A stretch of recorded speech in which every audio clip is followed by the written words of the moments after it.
Hey guys, what's going on? James here, and in this video today, we're going to be talking about all of the players that we all should be keeping an eye on for the Tampa Bay Buccaneers Week 15 matchup versus the Atlanta Falcons. I have a lot of stuff to go through, so let's not waste any time. Let's get started by talking about the first group of players that we should all keep an eye on, that being running backs not named Ronald Jones. I'm talking about Leonard Fournette, LeSean McCoy, Vaughn, and maybe even Kenyon Barner a little bit as well. So again, this is taking some quotes from some recent press conferences throughout this past week as well as last week as well. Most of the quotes I have here are actually from the December 16th press conference. If you guys haven't seen that, go check out the Buccaneers YouTube channel. But on if running back Ronald Jones could be available on Sunday and if Leonard Fournette would take his starting role. If not, Bruce Arians, the Bucs head coach, had this to say: "We'll wait and see on Rojo. It's more of a can he protect himself. The procedure went well. It's whether or not he can use that hand to protect himself.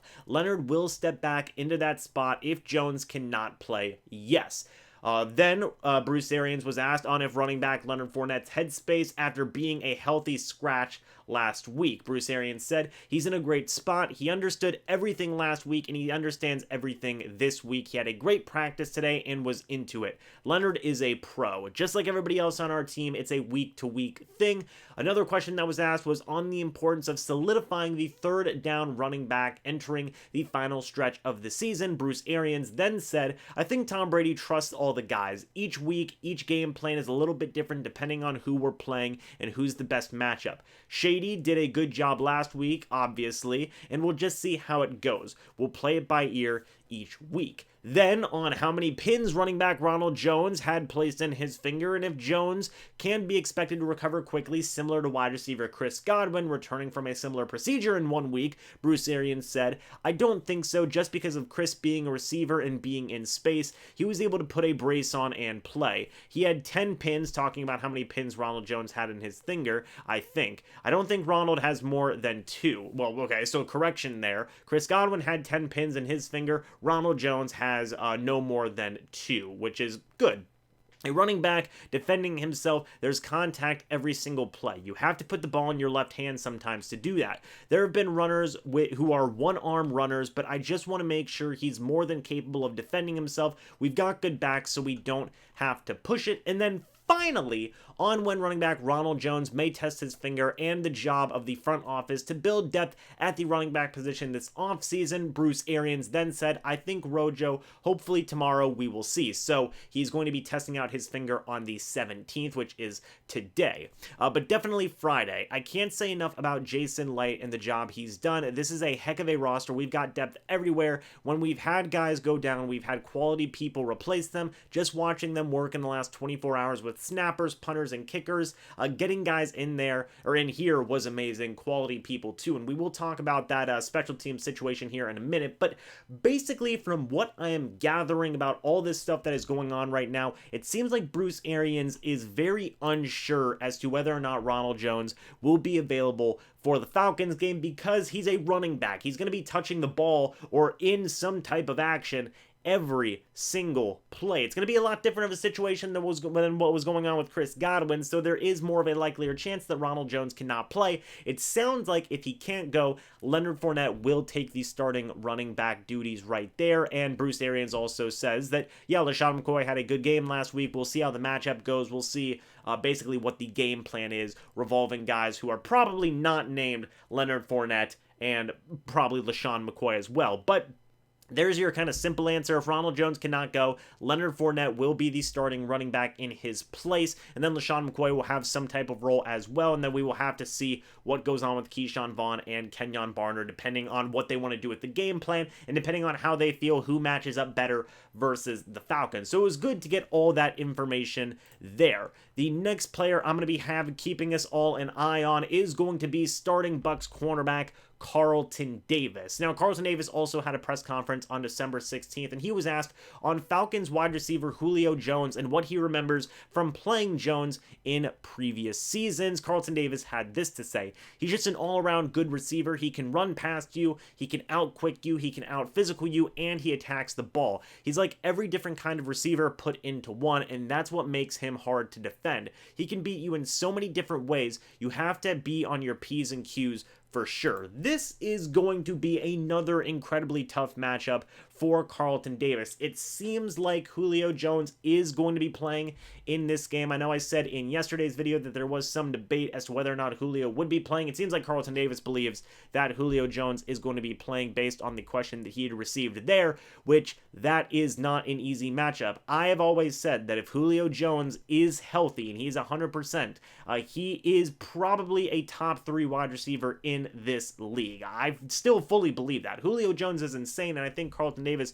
put it there best. He can do everything. Julio Jones is phenomenal. I think that he is having, just a little bit of a down year due to injuries and things like that, but if he is healthy, I mean, even whenever he's not healthy, he's still dangerous. So regardless of what it is, it's going to be a tough matchup for Carlton Davis if Julio Jones does play in this game, but I am confident that Carlton Davis can handle it. We've seen him go up against many tough wide receivers this year, and he has handled pretty much all of them minus Tyreek Hill, and I've said before, and I'll say it again, I don't fully blame Carlton Davis for that. So he's still my hashtag #1 corner, still love Carlton Davis, still think he is doing phenomenal this season, and I can't wait to see him go up against Julio Jones if that will end up being the case. The next group of players that I am going to be taking a look at here that we should all be keeping an eye on is going to be the special teams unit. Now, we are going back to Bruce Arians for the press conference questions here. He was asked on kicker Ryan Suckup, punter Bradley Pinion, and long snapper Zach Trinner being placed on the illness list, and on the team bringing in punter Dustin Colquitt, kicker Brett Mayer, and long snapper Garrison Sanborn. Bruce Arians had this to say: they're sitting and going through the testing protocol. We're going to have a bunch of kickers, snappers, and punters on our team, possibly by Friday or Saturday. We're just waiting to see how it plays out. Knock on wood that the other guys will come back clean. We might still keep all of those other guys around just in case. Can't have enough of them anymore, that's for sure. Bruce Arians was also asked on who would be the emergency player at each of the 3 specialist positions. Bruce Arians said, Anthony Nelson is our emergency punting snapper, so on punting plays, Anthony Nelson will be the long snapper there. Ryan Jensen is the short snapper, which assumingly means field goals, I would assume, and Blaine Gabbert is the holder. Those guys all executed really, really well today. The punting job, depending on game day, would probably be Ryan Suckup, Greg Joseph, or whoever the kicker is. So overall, a lot of good information there. I talked about in the previous video about emergency situations with long snapper, punter, and kicker and things like that.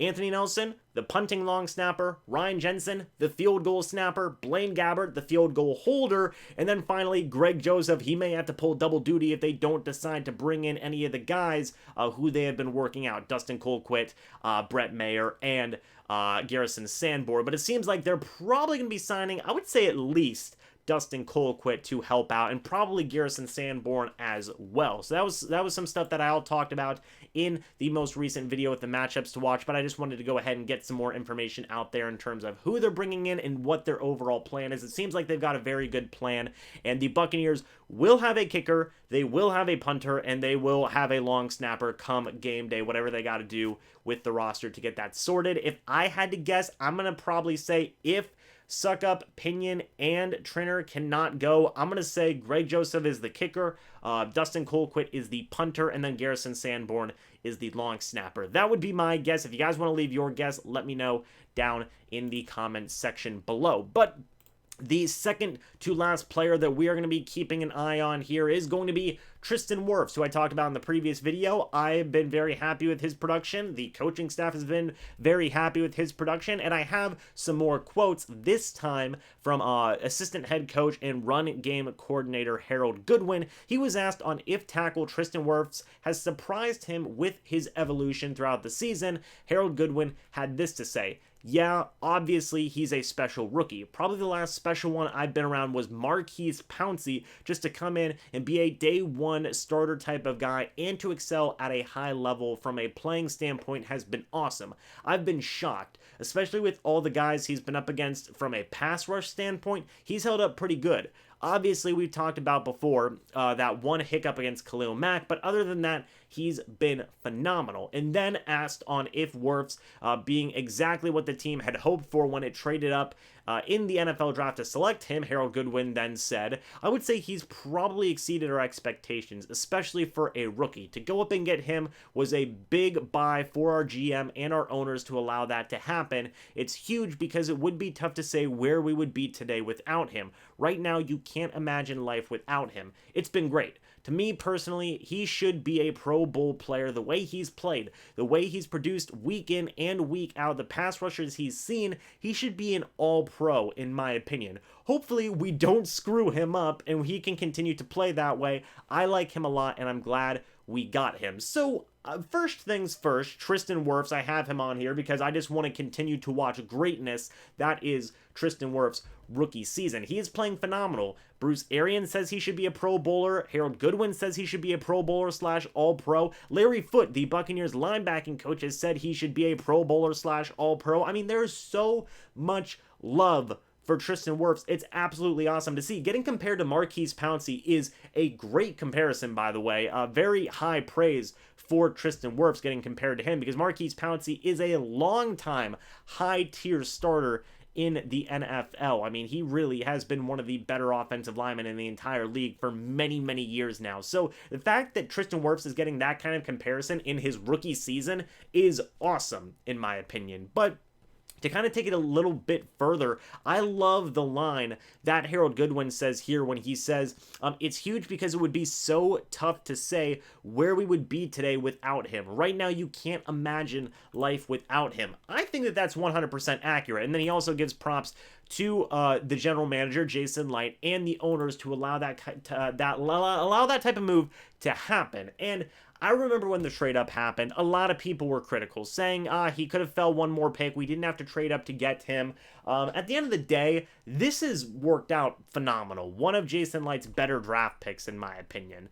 And it's great. And whenever you hear a quote as to saying, it's tough to imagine life without Tristan Wirfs because we've got him now, and yeah, whenever you think about that, you can't imagine life without him. It's been great. It's huge because it would be tough to say where we would be today without him. Where would we be? I mean, probably rolling out DeMar Dodson again, maybe? I don't even know if that's the case. I really don't know where the Bucs right tackle position would be without Tristan Wirfs. But Harold Goodwin, he says, hey, we love having him here, and I agree with that. The rest of the Bucs coaching staff agrees with that. I'm sure all of you guys watching this video at home agree with that as well. We all love Tristan Wirfs, so the reason I have him on this list is just continue to watch greatness. He has had such a phenomenal rookie season. Hope he makes the Pro Bowl. He might even be an All-Pro at this rate. He's been playing that good. So let's just continue to watch the growth of Tristan Wirfs and just keep on watching him be great. I mean, it's a fun thing to see. But finally, guys, the last player that I have that I want us all to keep an eye on is going to be Rob Gronkowski, the Buccaneers tight end. Now, this is actually me pulling some quotes from a press conference from last week leading up to the, to the Vikings game. There is one from the tight ends coach, and there is one from, I believe, Bruce Arians. So on tight end Rob Gronkowski's production this season and his role down the stretch, Bruce Arians had this to say: just continue to do what he's doing. He's played really well for us, blocking well, catching the ball, and getting open, just continuing to grow in the offense. I think everybody's numbers are being shared, so one guy's production isn't going to be as great as it's been in the past when there were no other guys. We've got a lot of guys, and hopefully they'll all have production. The numbers won't be as great, but they'll be really good production. And then I believe the Buccaneers tight ends coach, which is Rick Christophel, was asked the question of on tight end Rob Gronkowski's growth throughout the season. He was asked this last week. He said, I think one of the things is getting acclimated to the offense and getting acclimated to where he fits in and his role. Of course, being familiar with Tom Tom Brady has helped, and that makes a big difference. It's also getting him back into game shape and getting those things done. You don't say he's on a pitch count, but you kind of want some of those reps he takes and try to make sure we're getting him in the right position and the right places at the right times. I think that's helped him, and I think that's why you've seen the improvement. And I think that Rob Gronkowski overall has exceeded a lot of the expectations that a lot of people have had for him throughout this season. Myself, personally, I thought that he was going to have a very good season. I thought that he was going to be a 1B starter to O.J. Howard's 1A, or even the reverse, whatever it was. I expected O.J. Howard and Rob Gronkowski to be both on the field a lot. Unfortunately, O.J. Howard suffered that injury after the first month of the season. But Rob Gronkowski's been turning in a very, very, very solid year. He's putting up pretty decent Rob Gronkowski numbers. Nothing crazy like what he was in his prime, but he's looking like the guy who we saw right around the time when he was contemplating retirement. Putting up some very solid numbers, maybe 800 yards and maybe 6-7 touchdowns on the season, which I will take those numbers every single day of the week. The obvious chemistry and rapport that he has with Tom Brady is a huge, huge help, and I think that, in my opinion, he has exceeded a lot of what people's expectations were for him. A lot of people thought that he was going to come back, he was going to be washed up, he wasn't going to be anywhere near what he was before he retired, but I think he really is looking very similar to what he was the past couple of years before he retired, which is a very good tight end. Again, nowhere near where he was in his prime, but still a very solid, capable starting tight end. I would say he's in the top half of starting tight ends in the league right now, and I don't think that's a crazy thing to say. And again, I will take that every single day of the week. So let's just continue to see Rob Gronkowski, how he finishes out the year, and let's take a look at how he does going into the playoffs. Because one of the biggest things I talked about there was, what's his role going to be down the stretch, and just continue to do what he's doing, which is